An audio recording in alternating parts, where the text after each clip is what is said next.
Est-ce que vous avez encore un peu de temps devant vous ou pas du coup? Oui. Ouais, vous avez le temps. On peut tirer un poil. Vous avez le temps pour un petit manchot, mais un tout petit, hein. Oh, Oui. nouveau manchot. Dans le manchot d'Ex. Oui. Le manchot.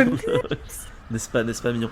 Oui, et quand je vous dis un petit manchot, je vous dis pas ça au hasard, puisque aujourd'hui on va parler du petit manchot bleu. Vous pouvez aller le googler si vous voulez, parce que Évidemment. il est petit, c'est un manchot et il est bleu. Il est bleu. Vraiment, dans le nom. J'ai vu la tête de Nico, il fait quoi? Un manchot bleu. Ah, trop bien. Ah, trop cool. Je need. Le petit manchot bleu, c'est le plus petit des manchots. Il est si bleu. Il est tout bleu. Il a une taille entre 40 et 45 cm. Il a des yeux gris-bleu. Il fait un poids de 1 à 1,1 kg. Il a un bec de 3,8 cm et des ailes de 12 cm. Je l'adore. Il est trop chouchou. Je l'adore. On l'appelle aussi le manchot pygmée ou alors korora dans la langue maori.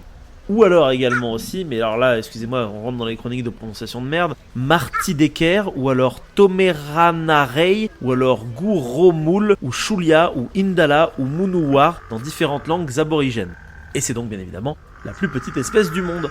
Alors avec les différents indices que je viens de vous donner, il se situe où dans le monde le petit manchot bleu? Nouvelle-Zélande. Nouvelle-Zélande Oui, t'as dit Maury. Et et Australie. Australie, exactement, tout à fait. C'est le manchot de la Nouvelle-Zélande et de l'Australie. Il y a des super photos d'ailleurs. Depuis que j'étudie les manchots, du coup j'ai plein de photos de manchots sur Insta. Il y a une photo d'un couple de manchots, de petits manchots bleus trop choux. On a l'impression qu'ils se tiennent par la nageoire comme ça. Et au fond derrière eux, il y a la ville de Sydney, je crois, un truc comme ça. Et c'est assez, c'est assez la classe, je trouve. Et Elle est plantée dans un fond de Windows ou je sais pas quoi. Là. ouais, c'est possible. C'est vraiment une très très belle photo. Et autre anecdote aussi, là en ce moment j'ai un collègue qui est kiwi, du coup qui est néo-zélandais. Et quand je lui ai parlé de manchots, bah pour eux c'est banal quoi. Il y en a partout sur l'île du Sud. Voilà, c'est leur quotidien. Alors bien évidemment, elle a été découverte par les Européens en 1781 et notamment par le naturaliste allemand Johann Reinhold Forster.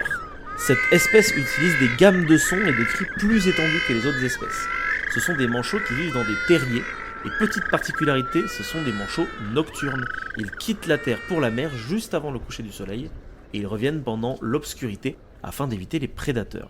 Donc, comme vous l'avez dit, elle est présente en Australie et en Nouvelle-Zélande et les habitudes côtières de cette espèce ont favorisé l'isolation de groupes et l'apparition de 5 sous-espèces. Nous avons donc le Fairy Penguin, ou Oediptula minor nova eloandiae, ou alors le Northern Blue Penguin, Oediptula minor, faut dire en latin, Iredalei, ou le Cook Strait Blue Penguin, Oediptula minor variabilis, ou le Southern Blue Penguin, Oediptula minor, ou alors le Chatham Island Blue Penguin, ou Oediptula minor chathamensis. Voilà, donc Oediptula, vous l'avez compris, c'est le nom global de la famille du petit manchot bleu. Et après, vous avez les déclinaisons, je vous les ai données en anglais. Donc c'est pour ça que c'est penguin et pas manchot. La population, elle est aujourd'hui estimée à environ 1 million de petits manchots bleus, dont 25 000 à 50 000 en Nouvelle-Zélande. Ce qui fait qu'il s'agit, curieusement, d'une espèce qui est assez stable. On peut trouver des manchots pygmées un petit peu partout. Les lieux d'observation des scientifiques, c'est la Nouvelle-Zélande avec l'île du Sud et l'île du Nord, l'île Stewart, les îles Chatham et Pitt, sur la côte du sud de l'Australie, l'île de Tasmanie.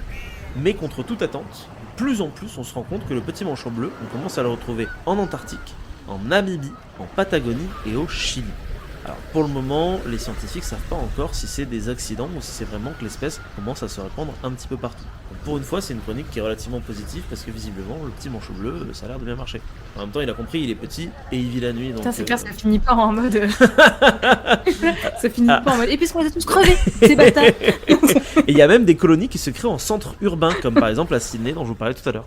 En gros, ils vont vivre dans de grandes colonies toute... Ouais, c'est des pigeons en fait, c'est exactement ça. Ils vivent dans de grandes colonies toute l'année. Chaque couple de reproduction creuse une nouvelle cavité. Le manchot pygmée préfère les plages de sable rocheuse.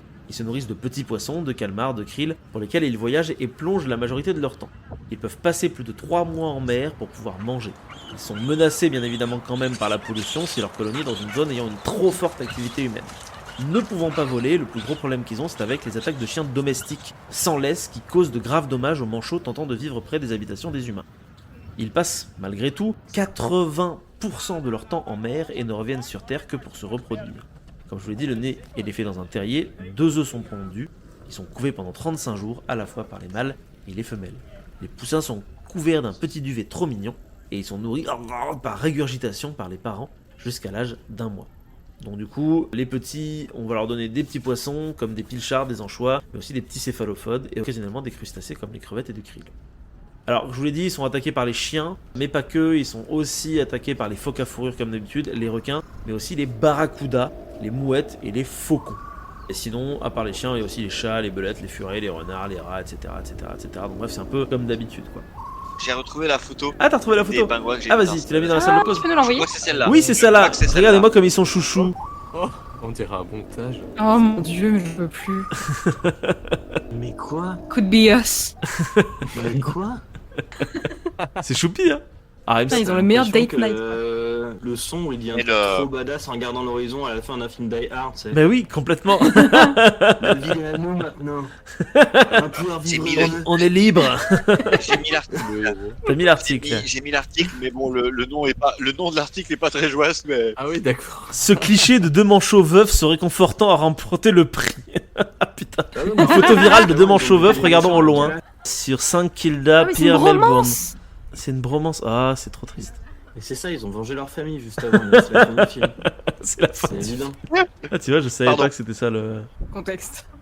Posé sur un rocher, surplombant l'horizon, un bénévole s'est approché de moi et m'a dit que le manchot blanc était une vieille femelle qui avait perdu son partenaire et que le jeune mâle à gauche avait également perdu la sienne. Depuis lors, ils se rencontrent régulièrement pour se réconforter et restent ensemble pendant des heures à regarder les lumières scintillantes de la ville voisine. JPP. C'est vraiment, c'est tristoun. C'est encore- ouais. Voilà, il y a quelqu'un qui a commenté, je n'avais pas prévu de pleurer ce soir, merci.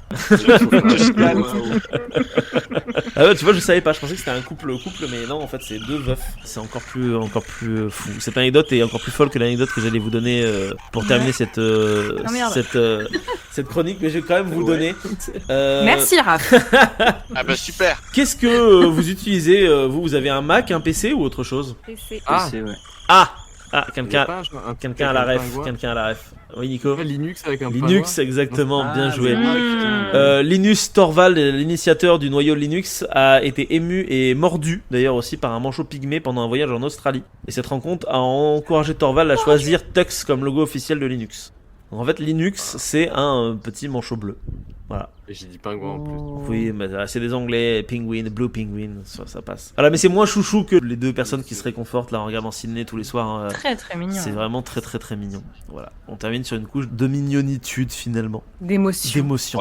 Voilà. Pour info, Ouais, Tux, c'est lui. tout à fait, c'est lui. Ah, qu'il est laid. Il est très laid par rapport au vrai petit manchot bleu. Il est pas bleu On surtout se ce connard. Ah non, il est tout ce qu'il y a de plus. Ce connard. Il ressemble à comment il s'appelle ton pingouin, Manon, ton manchot. Il Yubi. ressemble à Yubi, le petit On avait- pingouin. On a failli oublier le. Le point Yubi. Yubi, On termine par ça quand même. Mais attends, non mais ça c'est Dominique Strauss-Kahn en pingouin. Hein. Non mais t'as vu, il est libidineux un peu comme pas possible là. Excusez-moi, je sors de la douche. C'est exactement ça là, il va te faire tomber. Il a des abdos, c'est moi. Il a des pecs, quoi. Il a C'est toi, carrément mec, des pecs. Ouais, trop bizarre. C'est vrai qu'il est un peu malsain. Ouais. Ah mais il est très malsain là, ouais. Vous voyez que c'est un connard. Se fout de ma gueule, mais Elle l'avait dit. la prophétie. Bon bah merci du coup d'avoir bien voulu écouter cette petite chronique sur le petit manchot bleu. Si ce petit instant passé en notre compagnie vous a plu et que vous avez envie d'en passer d'autres avec nous, eh bien n'hésitez pas à vous abonner, mettre un petit pouce bleu, partager la vidéo ou encore nous suivre sur les réseaux sociaux. Sachez que vous pouvez aussi écouter cet épisode dans son entièreté et pour cela vous n'avez qu'à vous rendre dans la description de la vidéo. Je vous dis à très bientôt pour à nouveau écouter un petit peu de tout et surtout un petit peu de rien.